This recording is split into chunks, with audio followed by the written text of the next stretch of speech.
Hi friends, ഇന്ന് നമ്മൾ തയ്യാറാക്കാൻ പോകുന്നത് ഒരു ട്രഡീഷണൽ കേരള ഡിഷായ അവിയലാണ്. നാടൻ പച്ചക്കറികളും തേങ്ങയുടെ നല്ല രുചിയും ചേർന്നൊരു വിഭവം. This is Aishwarya. Welcome to taste with ice. ആദ്യം ഒരു പാത്രം ചൂടാവാനായി വെക്കാം. അതിലേക്ക് 3 ടേബിൾ സ്പൂൺ വെളിച്ചെണ്ണ ഒഴിച്ചു കൊടുക്കാം. ചൂടായി വരുമ്പോൾ ഒരു തണ്ട് കറിവേപ്പില കൂടി ചേർത്ത് കൊടുക്കാം. ഇങ്ങനെ ചെയ്താൽ പച്ചക്കറികൾ പാത്രത്തിൽ ഒട്ടിപ്പിടിക്കുകയില്ല. ആദ്യമായി ചേന ചേർക്കാം. കൂടെ തന്നെ വഴുതനങ്ങ, ക്യാരറ്റ്, വെള്ളരിക്ക, പടവലങ്ങ, പയർ എന്നിവയെല്ലാം ചേർക്കാം. ഇഷ്ടമുള്ള എന്ത് പച്ചക്കറികളും ഇതിനകത്ത് ചേർക്കാവുന്നതാണ്. എല്ലാം ഒരേ വീതിയിൽ അരിഞ്ഞിരിക്കുന്നതാണ്. ഇനി ഇതിലേക്ക് 1/2 ടീസ്പൂൺ മഞ്ഞൾപ്പൊടി കൂടി ചേർത്ത് കൊടുക്കാം. നന്നായി ഒന്ന് ഇളക്കി യോജിപ്പിക്കാം. ഇനി ഇതിലേക്ക് ഏത്തക്കയും മുരിങ്ങയ്ക്കയും ചേർത്ത് നന്നായി ഇളക്കി യോജിപ്പിക്കാം.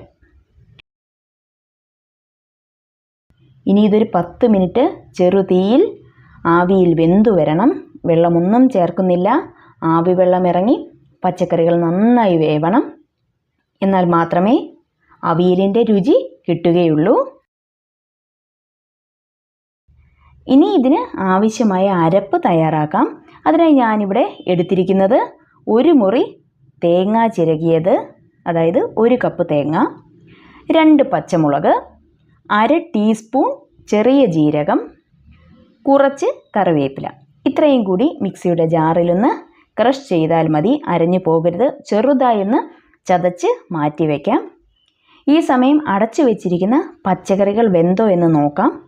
1 സ്പൂൺ ഉപയോഗിച്ച് വേവ് കൂടിയ ചേന തന്നെ ഒന്ന് ഉടച്ചു നോക്കിയാൽ മതി. ചേന വെന്തിട്ടുണ്ടെങ്കിൽ മറ്റു പച്ചക്കറികൾ വെന്തിട്ടുണ്ടാകും. ഇവിടെ നന്നായി വെന്തിട്ടുണ്ട്.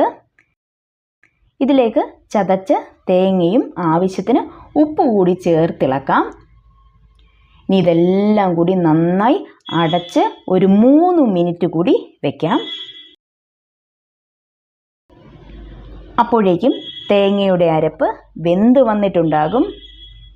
ഈ സമയം അവിയലിന് പുളി ആവശ്യമുണ്ടെങ്കിൽ 1/2 കപ്പ് കട്ട തൈര് കൂടി ചേർത്ത് കൊടുക്കാം. ഞാനിവിടെ ചേർക്കുന്നില്ല.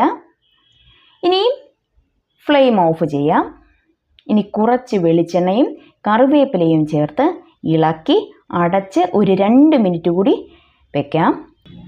ഇതുപോലെയുള്ള രുചിയുള്ള അവിയൽ വീട്ടിൽ എളുപ്പത്തിൽ തയ്യാറാക്കാം. നിങ്ങളും ട്രൈ ചെയ്തു നോക്കൂ.